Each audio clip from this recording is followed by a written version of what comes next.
আজকের এই ভিডিওতে থাকছে কিভাবে মাত্র 1050 টাকার মধ্যে আপনারা পঞ্চলিঙ্গেশ্বর চাঁদিপুর ঘুরে আসতে পারবেন, যেখানে রয়েছে পাহাড়, ঝর্ণা, জঙ্গল আর সমুদ্র।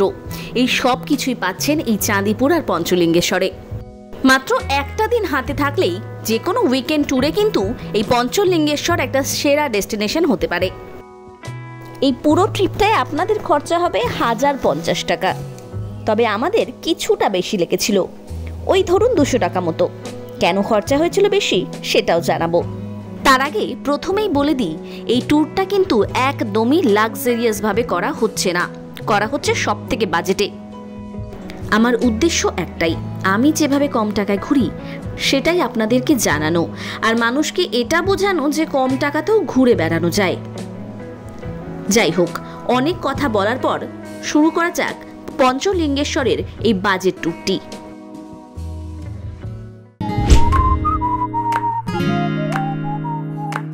জুন মাসেরই একটা দিন দেখে চলে গিয়েছিলাম। আমাদের ট্রেন হাওড়া থেকে রাত 10টা 45-এর 12863 Howrah SMVT Bengaluru superfast express. আমাদের টিকিট ছিল স্লিপার ক্লাসে। ঠিক যথা সময়ে ট্রেনটা দিয়ে দিল 21 নম্বর প্ল্যাটফর্মে। ট্রেনে ওঠার আগেই হাওড়া স্টেশনের বাইরে থেকে ডিনারটা প্যাক করিয়ে নিয়েছিলাম। ট্রেনে উঠে ডিনার করেই শুয়ে পড়লাম। পরের দিন এই ট্রেনটি বালাসোর স্টেশনে রাত 1:55-তে টাইম থাকলেও প্রত্যেক দিনের মতো এই দিনও লেট করেছিল। প্রায় 3:30 নাগাদ নামিয়েছিল স্টেশনে, যেটাতে আমাদের সুবিধেই হয়েছে। বালাসোর স্টেশনে নেমেই আমরা চলে গিয়েছিলাম ওয়েটিং রুমে। ট্রেন থেমেছিল 2 নম্বরে। 2 নম্বরেই রয়েছে ওয়েটিং রুম, আর ওয়েটিং রুমের ওয়াশরুমে ফ্রেশ হয়ে জামা কাপড়ও ওখানেই চেঞ্জ করেছিলাম। আপনারা চাইলে এই বালাসোর স্টেশনের মধ্যেই রয়েছে এসি ওয়েটিং রুম, সেখানেও থাকতে পারেন, ঘন্টায় 10 টাকা মাথা পিছু। এরপর সেখান থেকে একদম স্টেশনের বাইরে বেরিয়ে গেলাম।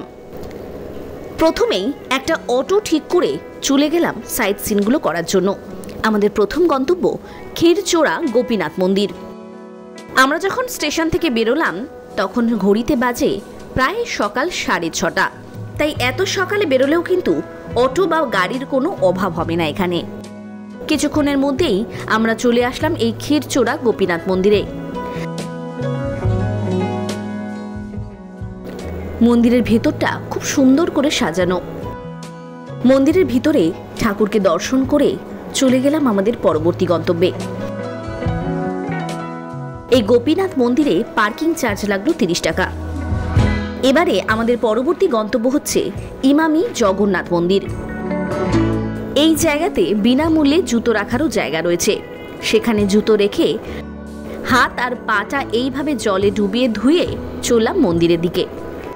মন্দিরের ভিতরে প্রবেশ করেই এপাশ ওপাশ ঘুরতে ঘুরতে যখন মেয়ের মন্দিরের সামনে পৌঁছালাম তখন শুনলাম সকাল 8টার সময় নাকি এখানে দরজা খোলে। আমরা যখন পৌঁছেছিলাম তখন 8টা বাজতে আর কিছুক্ষণ বাকি, তাই আশেপাশের চত্বরটা একটু ঘুরে নিলাম। ঠিক 8টার সময় মন্দিরের দরজা খুলল। সিঁড়ি দিয়ে উঠে দর্শন করলাম জগন্নাথ দেব, সুভদ্রা আর বলরামকে। এই বৃষ্টি মাথায় করেই এই জায়গাটা কিছুক্ষণ ঘুরলাম। এখানে আমরা প্রসাদও পেয়েছিলাম।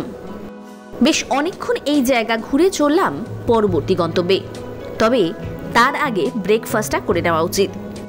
এই ইমামি জগন্নাথ মন্দির থেকে বাইরে বেরিয়ে রয়েছে বেশ কিছু ছোট ছোট দোকান। সেখান থেকেই ইডলি খেয়ে আমাদের গাড়ি এগিয়ে চলল নীলগিরি জগন্নাথ মন্দিরের দিকে।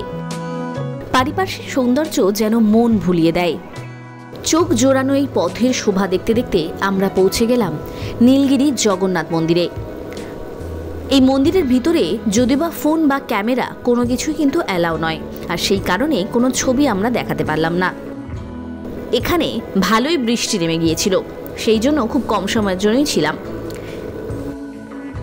এরপরে চললাম পঞ্চলিঙ্গেশ্বর। এখান থেকে যেতে সময় লাগবে অনেকটাই। আমাদের অটো এগিয়ে চলল পঞ্চলিঙ্গেশ্বরের দিকে। প্রায় সকাল 10:15 নাগাদ আমরা এসে পৌঁছালাম এই পঞ্চলিঙ্গেশ্বর মন্দির। তবে এই পার্কিং এরিয়া থেকে মূল মন্দিরের কাছে যেতে সময় লেগেছিল প্রায় 1 ঘন্টা, কারণ এখান থেকে প্রায় 2.5 থেকে 3 কিলোমিটার হেঁটে যেতে হবে। এই পার্কিং থেকে হেঁটে হেঁটেই এগিয়ে চললাম। রাস্তার বাঁকে বাঁকে পাহাড়ের সৌন্দর্য দেখতে দেখতে চলে আসলাম মন্দিরের গেটের সামনে। এখানে 5 টাকা করে এন্ট্রি ফি দিতে হবে। তারপরে শুরু হচ্ছে সিঁড়ি। কতগুলো সিঁড়ি উঠলাম তার কোনো হিসেব নেই। উপরে উঠে একটা জায়গায় জুতো রাখলাম। সেখান থেকে আরও 5-6টা সিঁড়ি উপরে উঠেই পৌঁছে গেলাম একদম মূল মন্দিরের সামনে। এই জায়গায় এসে মহাদেবকে দর্শন করলাম। থুড়ি দর্শন তো এখানে করা যায় না, এখানে স্পর্শ করতে হয়। মহাদেবকে স্পর্শ করেই পাশেই রয়েছে পুজো দেওয়ার জায়গা। এই জায়গা সম্পর্কে আমি ডিটেলে একটা ভিডিও বানাবো, কারণ এতটুকু ভিডিওতে এই পঞ্চলিঙ্গেশ্বরের মন্দিরের কথা বলাটা আমার পক্ষে সম্ভব নয়, তাই একটা ডিটেল ভিডিও তো দরকারই। এই জায়গাটা ভীষণই সুন্দর, আর আমরা যখন এসেছি তখন বৃষ্টিটা সবে কমেছে। পঞ্চলিঙ্গেশ্বর পুরোপুরি ঘুরতে আমাদের সময় লেগেছিল অনেকটা, প্রায় 12:30-1টা বেজে গিয়েছিল এই জায়গা থেকে বেরিয়ে আসতে। এই পঞ্চলিঙ্গেশ্বরের পার্কিং এরিয়ায় কিন্তু পে অ্যান্ড ইউজ টয়লেটের সুবিধা রয়েছে, তো আপনারা চাইলে সেটা ইউজ করতে পারেন। যাই হোক, এবারে আমরা চললাম চাঁদিপুরের উদ্দেশ্যে। এই চাঁদিপুর আমাদের এই গোটা ট্রিপটার শেষ গন্তব্য। পঞ্চলিঙ্গেশ্বর থেকে চাঁদিপুর যাওয়ার রাস্তাটাও কিন্তু খুবই সুন্দর। হ্যাঁ, মাঝে মাঝে একটু খারাপ ছিল, কিন্তু আদারওয়াইজ খুবই ভালো। সারাটা রাস্তা এই নীলগিরি পাহাড় আপনি উপভোগ করতে করতে যেতে পারবেন। রাস্তার বাঁকে বাঁকে উঁকি মারছেন তিনি। প্রায় দুপুর 2টো নাগাদ আমরা এসে পৌঁছালাম এই চাঁদিপুর। এখানে এসেই প্রথমে একটা হোটেলে লাঞ্চটা সেরে নিলাম। তারপর আমরা এসে পৌঁছালাম চাঁদিপুরের পার্কিং এরিয়ায়। এখান থেকে আর কিছুক্ষণ হেঁটে গেলেই চাঁদিপুরের সমুদ্র সৈকত। বৃষ্টির দিনে এই সমুদ্রকে দেখতে অসম্ভব সুন্দর লাগছিল। হঠাৎ করেই বৃষ্টি শুরু হয়েছে, তাই কিছুক্ষণ সাইডে দাঁড়িয়ে বৃষ্টি থামার অপেক্ষা করছিলাম।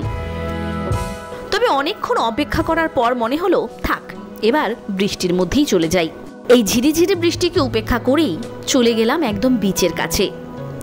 বৃষ্টির মধ্যে পাহাড় বা সমুদ্র সবকিছুকেই যেন খুবই মায়াময় লাগে। কিছুক্ষণ এগিয়ে যেতেই বৃষ্টি থামলো। তারপরেই ছাতা ব্যাগে ঢুকিয়ে চলে গেলাম একদম জলের কাছে। বেশ অনেকক্ষণ ধরে এই সমুদ্রকে উপভোগ করলাম। এই জায়গায় অনেকক্ষণ সময় কাটিয়ে চলে গেলাম এই বিচের ধারে থাকা একটি চায়ের দোকানে। 1 কাপ চা খেয়ে মুডটাকে একদম রিফ্রেশ করে নিলাম। তারপর ফেরার পালা। এখান থেকে বেরিয়ে চললাম স্টেশনের দিকে। এই সি বিচেও পার্কিং নিল 30 টাকা। বালাসোর স্টেশন যখন ঢুকলাম তখন ঘড়িতে বাজে বিকেল 5টা। বেরিয়েছিলাম সেই সকালবেলা 6:30টার সময়। আমরা পঞ্চলিঙ্গেশ্বর আর চাঁদিপুর এই দুটো জায়গাতেই অনেকটা সময় অতিবাহিত করেছি, সেই জন্যই বোধহয় এতটা সময় লেগেছে। তবে আমাদের ট্রেন কিন্তু আজকে নয়, রয়েছে কালকে সকাল 8টার সময় এই বালাসোর থেকেই 12074 হাওড়া জনশতাব্দী এক্সপ্রেস। আপনারা আজকেই ফিরে যেতে পারেন। আমরা ফিরতে পারিনি কারণ আমাদের টিকিটটা খুব তাড়াহুড়োতে বুকিং করা হয়েছিল। এই রাতেই ফেরার কোনো ট্রেনের টিকিট পাইনি, আর এই একটা রাতের জন্য আমরা থেকেছিলাম বালাসোরের রিটার্নিং রুমে। এবারে আসি খরচের বিষয়ে। যেদিনকে হাওড়া থেকে ট্রেন ধরেছিলাম রাত্রেবেলা, সেদিনকে ডিনারে লেগেছিল 180 টাকা। পরের দিন সকালবেলা অটো রিজার্ভ করেছিলাম 1950 টাকায়। গোপীনাথ মন্দিরে পার্কিং 30 টাকা। ব্রেকফাস্ট করেছিলাম 80 টাকা। পঞ্চলিঙ্গেশ্বরে পার্কিং 30 টাকা। লাঞ্চ করেছিলাম 240 টাকা।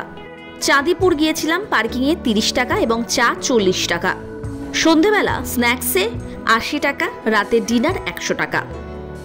আমাদের ট্রেনের খরচা হয়েছিল যাওয়ার সময় স্লিপার ক্লাস 832 টাকা, ফেরার সময় সেকেন্ড সিটিং মানে বসে আসা 552 টাকা। এত অবধি যদি আপনারা আমাদের মতো প্ল্যান করেই চলেন তাহলে খরচা হবে টোটাল 4144 টাকা 4 জনের। সেই খরচটা 4 জনে ডিভাইড করে নিলে খরচাটা দাঁড়াচ্ছে 1036 টাকা করে।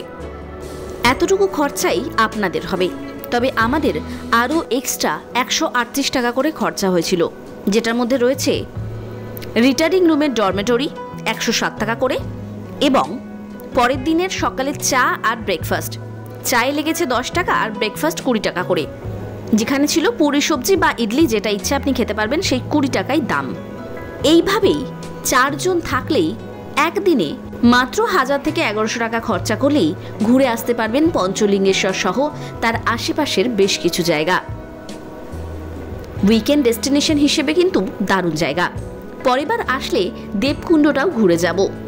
আজকের মতো এইটুকুই, ফিরে আসবো আবার অন্য কোনো ভিডিও নিয়ে। ততক্ষণ ভালো থাকবেন, সুস্থ থাকবেন, সঙ্গে থাকবেন ট্রাভেলিয়ার।